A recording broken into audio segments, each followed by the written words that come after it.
तो हजरत उस्मान गनी रज़ियल्लाहु ताला अन्हु आप वो हस्ती हैं जिनका लक़ब है ज़ुन्नूरैन, दो नूरों वाला। इसलिए कि मेरे मुस्तफा की दो बेटियां हजरत उस्मान गनी के निकाह में आई।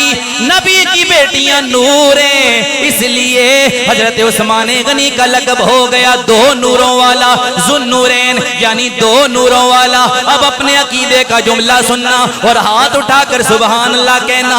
सुनो नबी के गुलामों, अपने मुस्तफा की शान सुनो। अरे अगर नबी की बेटियां नूर हैं तो जिसकी बेटियां नूर हैं वो खुद नूर वाला कैसे नहीं हो सकता। अरे अगर जिसकी बेटियां नूर हैं वो खुद नूर क्यों नहीं हो सकता। इसलिए हमारा अकीदा है मेरे मुस्तफा का सारा सारा घराना नूर है।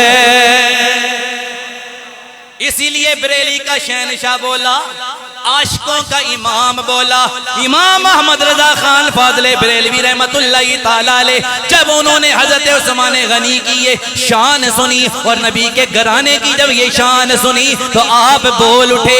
आपने फरमाया लोगों, अगर नबी की बेटियां नूर हैं तो नबी नूर क्यों नहीं हो सकता। आपने फरमाया नबी का तो सारा घराना नूर है। इसलिए आपने फरमाया तेरी नस्ले पाक में है बच्चा बच्चा नूर का। तेरी नस्ले पाक में है बच्चा बच्चा, तेरी नस्ले पाक में है बच्चा बच्चा नूर का। तू है ऐने नूर तेरा, तू है ऐने नूर तेरा, सब घराना सबकी आवाज आ जाए। तू है ऐने नूर तेरा, सब घराना। और हजरत उस्मान गनी की शान क्या है। नूर की सरकार से पाया दोशाला नूर का हो मुबारक ज़ुन्नूरैन, तुमको जोड़ा नूर का। तेरी नस्ले पाक में है बच्चा बच्चा। तो हजरत उस्मान गनी रज़ियल्लाहु ताला अन्हु वो हस्ती जिनका लक़ब ज़ुन्नूरैन है, मेरे नबी की दो बेटियां हजरत उस्मान गनी के निकाह में आई। और जब उनका विसाल हो गया मेरे मुस्तफा ने फरमाया, ए मेरे गुलामों सुन लो, मेरे उस्मान की शान सुन लो, मेरे उस्मान की शान सुन लो। या रसूल अल्लाह शान सुनाए, उस्मान की शान क्या है। फरमाया मेरी दो बेटियां उस्मान के निकाह में गई। फरमाया अगर मेरी 40 बेटियां होती वो भी मैं उस्मान के निकाह में दे देता। ये उस्मान की शान है जो दामादे मुस्तफा है। और हुजूर ने फरमाया अगर मेरी 40 बेटियां होती वो भी यके बाद दीगरे उस्मान के निकाह में दे देता। ये शान है हजरत उस्मान गनी रज़ियल्लाहु ताला अन्हु। और वो उस्मान गनी है कि जो सखावत के भी पैकर हैं, हया के भी पैकर हैं। वो भी बात आपको आगे मैं सुनाऊंगा कि हया का आलम क्या था, उस्मान गनी की हया का आलम क्या था। लेकिन मोहब्बत रसूल देखे उस्मान गनी की कि एक मर्तबा जब मेरे आका और मेरे नबी के सहाबा तवाफ की नियत से निकले कि हम काबे का तवाफ करेंगे, उधर कुरैश मक्का को पता चला तो उन्होंने इरादा कर लिया कि हम जंग करेंगे मुस्तफ़ा और मुस्तफ़ा के सहाबा से। अभी आधे रास्ते में मेरे नबी के सहाबा मेरे नबी के साथ पहुंचे तो मेरे आका को खबर मिल गई कि कुरैश मक्का तो जंग के लिए तैयार है। तो मेरे नबी ने उस्मान गनी को बुलाया और फरमाया जाओ तुम सफीर बन के जाओ और उनसे जाकर बोलो हम लड़ाई करने के लिए नहीं आ रहे, हम तो काबे का तवाफ करने के लिए आ रहे हैं। तुमने लड़ाई का इरादा कर लिया, जंग का इरादा कर लिया ना, हम तो तवाफ के लिए आ रहे हैं। इस पैगाम को लेकर हजरत उस्मान गनी मक्के चले गए, कुरैश मक्का के सामने गए।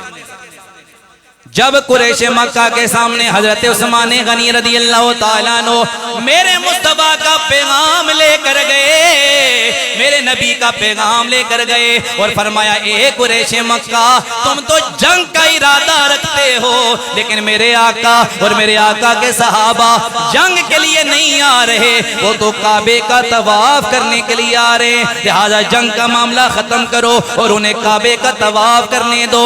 इसी दौरान कुरैश मक्का बोले, कहने लगे उस्मान तो हमारा रिश्तेदार है, हमारी कौम का बंदा है, लिहाजा हम तुझे ये इख्तियार देते हैं अगर तू चाहता है तू काबे का तवाफ कर ले, हम तुझे इजाजत देते हैं तू काबे का तवाफ कर ले, लेकिन तेरे मुस्तफा को हम काबे का तवाफ नहीं करने देंगे। हज़रत उस्मान गनी ने जब ये बात सुनी आप गुस्से में आ गए और आपने फरमाया ए कुरैश मक्का सुन लो, ए काफिरो सुन लो, तुमने मेरा इश्क मालूम ही नहीं किया कि मैं मुस्तफा से कैसा इश्क करता हूँ, नबी के गुलाम हुजूर से कैसी मोहब्बत करते हैं। सुन ले जब तक मेरे आका तवाफ नहीं करेंगे उस वक्त तक उस्मान भी तवाफ नहीं करेगा।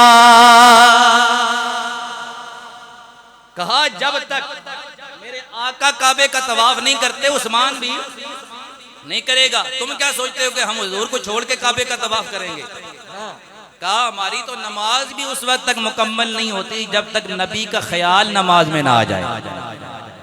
हज़रत उस्मान गनी रज़ी अल्लाह ताला अन्हु हया के पैकर, वो कैसे?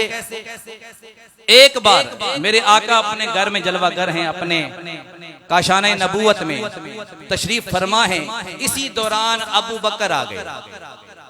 मेरे आका की पिंडली मुबारक से थोड़ा कपड़ा हटा हुआ था, तो हजरत अबू बकर आए, मेरे आका उसी तरह तशरीफ फरमा है, लेटे हुए हैं। मेरे आका ने अपने कपड़े दुरुस्त फरमाए नहीं है, कपड़े दुरुस्त नहीं फरमाए।